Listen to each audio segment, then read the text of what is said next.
Hey guys, this is Comic Uno, and today I'm doing Comic Uno's Best Comics of the Week, and this is the show where I review all the comics I've read this week in one show. We go least favorite to best pick of the week and everything in between. Before I get started, I am a little still under the weather. I've had a cold for a couple of days, and I think I'm at the tail end of it, but I might still sound a little nasally. Also, I want to talk about the topic of this video, and unlike previous videos, usually it's something that I'll talk about more in the episode, but this week, James Tynion's big next series was supposed to come out today, and when I went to the store, I was anticipating to get the book, and found out that actually I don't know if there was misprint issues, but there was printing issues of the book that they actually shifted the book for 2 weeks now. So the end of April, we're going to get this one, and obviously, you know, this happens in comics, especially now post-COVID.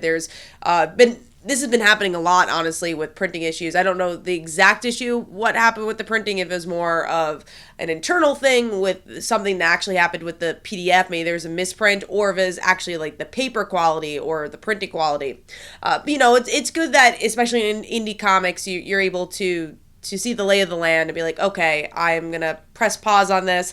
We're going to reprint this and give this to retailers. So I want to give that note, because if you guys were expecting the issue this week, it's actually going to be moved into 2 weeks. So looking forward to that and anticipating it when it does eventually come out. Now let's start talking about the books that did come out this week. There was 10 books, so pretty average sized haul. And before I get started, of course, in the comments below, let me know your pick of the week, because at the end of the video, you will have a chance to be featured on an episode for your viewers' pick of the week. And also, I do have one more week left for my superhero comic book, Like Father, Like Daughter. It's about a high school girl. Father left her to become a full-time superhero. Everyone in the world loves him except for her, and then she inherits his abilities. So go check that out if you like my superhero commentary. I think you're going to really enjoy that series.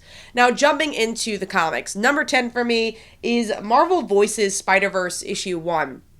This is a book that I normally don't get most of the Marvel Voices. The only one I really get usually is the Pride books that come out every year. And, you know, obviously with Spider-Man, I'm like, all right, I got to check this out. I want to just see what this is all about. It's very similar to the Edge of Spider-Verse issues. Literally, they're pretty much the same exact thing, except they're not really leading into anything. They're short stories that are very self-contained, and some of them were fun. I would say the best one was definitely the Silk story, where we get to see her anxiety literally from a first-person point of view. I thought that was a really interesting way to use the short story format, but the rest of them, again, they're not really leading into anything. Some of them are fun, and it's really great to get new voices at, you know, Marvel and just comics in general, but I don't know if this one really made a mark for me, especially, you know, some characters I was looking forward to seeing, like Spider-Gwen, where it's kind of the same thing we usually get with the character. And the artwork, for the most part, was just okay for the series. There wasn't any really standout art here. So giving that 2.5 stars, and that is number 10. Moving on to number 9, which is Captain America Cold War, issue 1. And I've been following Captain America. This very much connects to mostly the Steve Rogers book. Sam shows up in it, and I'm not reading Symbol of Truth, and I very much understood what was going on in this issue. But if you aren't reading Captain America, I don't think you're jumping into a middle of a story for sure. It's really is digging into what has been previously established in the Steve Rogers book. And with this issue, we get to see, you know, what's Bucky up to. He's kind of on the villain side of things, the Dimension Z side, and also now it's revealed that Peggy is also part of the evil side. Is it really as black and white as we think? I mean, the book's called Cold War, so I don't think it's going to be, and I think that's what this big event's going to be about. It's like, there is no good and evil. Well, there probably is, but between Steve Rogers and friends, I think we're going to see that the evil side is maybe a little bit more grayer than we expect. The artwork was not as strong as the main series here, which is also why it's a little lower. And also, there's no real shocking moment to say, well, you needed this alpha issue. I think this easily could have just been another issue of Captain America and not a double-sized issue. So giving that 2.5 stars, and that is number 9. Moving on to number 8. A new book out, and I do like this creative team. It's the same creative team on Captain America, and that is Guardians of the Galaxy issue 1. That's why I tried it out, but honestly, I haven't loved the Guardians of the Galaxy series. Honestly, the only one I picked up and really enjoyed was the Brian Michael Bendis run, and that's mostly because I'm a big Kitty Pryde fan, so I enjoyed seeing her in that series. And I like that it was just very different than what we've seen with Guardians of the Galaxy. This version, I also think they try to do something different, but it's not new reader friendly. You at least need to watch the movies or have a general sense of who these characters are, because this is not going to be the jumping on point you expect for maybe people that really love Volume 3 of Guardians, the movie, and they're like, I want more, especially because the franchise is over. Let me continue in comics. This is not, I don't think that's going to be this book. But maybe if you're familiar with the movies, maybe it's helpful enough to kind of dig into it. But this is a Western side of stuff. We really get to see a Western vibe. The team come together. There's Grootfall. That's kind of what they're leading into here. Groot is a main part of the story, especially towards the end. They don't really give you enough information about what this Grootfall is, but you do get to see some visual representation of, okay, I guess this is about Groot, and they've been teasing this. I don't know if it really gave me enough as someone who's not a big Guardians fan to want to pick this up, but I'm sure if you enjoy Guardians, it's different enough, but also similar enough to what you're used to with Guardians. So overall, giving that 2.5 stars. It was okay, but honestly pretty forgettable. Moving on to number 7, which is a book I was really looking forward to, and honestly, I would say a little disappointed with, and that is The Great British Bake Off, or Bump Off, because The Great British Bake Off is an actual show. And this is a murder mystery, kind of these characters who are on this reality show that is very similar to The Great British Bake Off, and someone dies, and one of the characters kind of brings it up to themselves to figure out how and who did it, and who murdered this person, because it looks like it was a murder. And I would say the poisoning was not as interesting to me. I thought it was going to be a little bit more gruesome, this book, especially with the cartoony feel of it. I thought that would have been more interesting to see. And also everything kind of just happens very quickly, where you're like, I don't even know this main character very well, besides that she really likes being on this show. And then you're thrown into this mystery of who killed the weatherman, where do I even care about the weatherman. The artwork is so fun. It's a really fun book in that regard, the look of it, but I couldn't really get into the story. And I'm more of a savory person, so I enjoy the Food Network savory stuff a bit more. But maybe if you like the actual show, The Great British Bake Off, you'll like this a little bit more. But for me, it didn't hit all the notes I thought it was going to. So overall, giving that 3 stars. Not a bad book, just wasn't what I expected. All right, moving on to number 6, which is Superman Lost Issue 2, the only DC book I got this week. There was not a lot of DC books out this week at all. This one is interesting. I'm kind of on the fence with it because I like this creative team a lot. I really enjoyed their Deathstroke run, and I like the art. I think the reverse engineering of Superman's origin stories is super interesting here, where we get to see Superman get lost after he's been on Earth for such a long time, and now he's lost in space. There's a really interesting human element where he does return and he literally can't breathe, and I like that psychological aspect.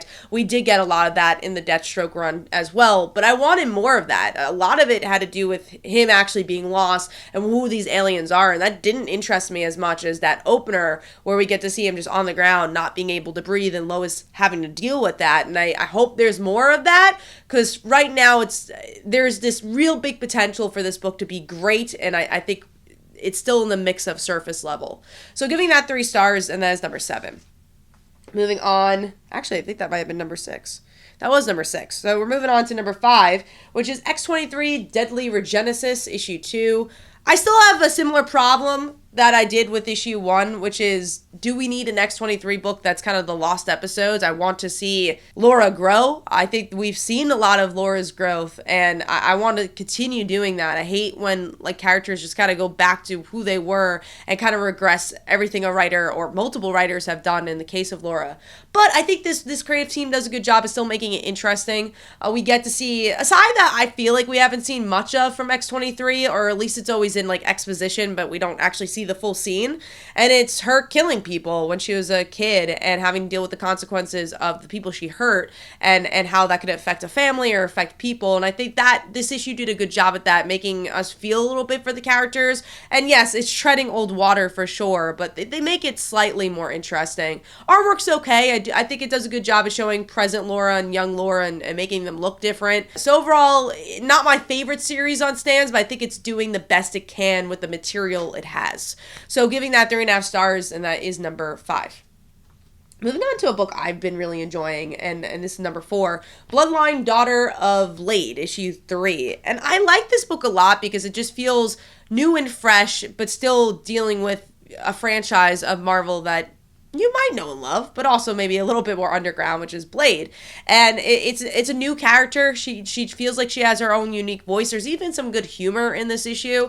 And in this whole issue is her dealing with, okay, I'm a vampire. Let me learn about my family history, and her interacting with Blade. And I think this easily could have been an issue where it's like, oh, Dad, you left me for so long. Woe is me. And, you know, it skips all that angst and it kind of goes right into is like, okay, I understand. Help me figure out who I am. And it just was an interesting angle to deal with a story we've kind of seen before with legacy characters. And again, I like everyone's voice a lot. The art is kind of plain, but it somewhat works for this book. I do want to see that art grow a little bit more as the series goes on, but I'm having a good time with this one. So overall, giving that 3.5 stars. I will say if you know a lot about Blade, you probably will get like the cliffhanger a little bit more. I was like, I don't know who that is. But, you know, there's certain aspects I think you do have to be a bigger Blade fan for, but I also think it's pretty new reader friendly. All right, moving on to number 3, which is Radiant Black, issue 23. And this is another point A to point B issue, but we do get a little bit more growth of, first of all, we get power up. So we get to see Marshall get this, like, you know, that classic Power Rangers, here's a new weapon, power up, or if you watch like Digimon, they're up to level 3, they evolved. So it's, you know, that classic anime Japanese style of, okay, this is level 1, you could get up to level 10, look at this cool design. And I like that, I enjoyed it. I like to see the back and forth between Marshall and Nathan. We get a little bit more information about who these robots are and getting into the world of the robots and the history of Radiant Black. It's a little bit of a slower issue, but I'm enjoying the ride, and I think there's enough info dumps here where it was enjoyable. And obviously the artwork's always great, especially for a more action-heavy issue. So giving that 3.5 stars, and that is number 3. Moving on to number 2, a book I've been pleasantly surprised by, and that's Phantom Road, issue 2. This is the new Jeff Lemire book. And I shouldn't say pleasantly surprised, because Jeff Lemire 99.9% of the time is up my alley, so I love his style of writing. And this is just really perfect pacing, where we get to get just the right amount of information. And honestly, maybe it's the difference between a Radiant Black and something like this, where we get to see these two characters question where they are. We get some information about the world. They're like, you're not dead, but this is what these creatures are. But we're not going to give you that much information because you're going to still be curious, but just the right amount of information where you're like, okay, I feel like I'm learning something, and the wheels are turning. And you obviously get the two characters to get to know each other a little bit more. We dig into the world, dig into this almost blank canvas, and that's something I really like about the art. It's almost very gray, and you could kind of paint anything on top of it. And I'm having a good time with this one. I'm just curious to see where the series is going to go, and I just think the pacing is really expert in this series so far. So giving that 4 stars, and that is number 2. Moving on to number 1 of my favorite books on stands, and that is Dark Ride, issue 5. I love this book, and this is also a good issue of how to break down information, where we get to see our two characters, our unlikely characters, getting together. The brother or son of the person who runs this Dark Ride amusement park, I forget what they call it, but it's the amusement park, this horror amusement park, and the sister of the brother who died and committed suicide in this park. All as we learn about the bigger family legacy of this park, and maybe some more of the mystical side and the lore of how this family came to be and why there's so much evil in this park. And it blends the idea of course, kind of the surface level of what is the fandom of amusement parks, but also think about amusement parks. They're mostly usually based on another fandom like Disney or Universal, or you have Harry Potter, and that's something you get to see here. It's not just the fandom of amusement parks, it's the fandom of horror and how that brings people together, or I guess honestly in this issue shows that brings people together, even if there's a lot of horrific things that end up happening in this issue. Honestly, really solid book here. I'm curious to see where it's going to go. And again, I just like the way it's building this world so quickly. And the artwork is so good. I love the masterfulness of just seeing the ideas of what the amusement park looks like. I think the coloring is really great for this one. It's not too dark, but just dark enough. So overall, a really solid issue, giving that 4 stars. And hopefully you guys enjoy it. That was my pick of the week. Let me know in the comments below what was your pick of the week, because now we talk about the viewer's pick of the week. And last week that was The Flash, the last issue of 1 Minute War. And here are some comments about that. Hopefully you guys enjoyed. This is Comic Uno, and I will see you guys in the next one.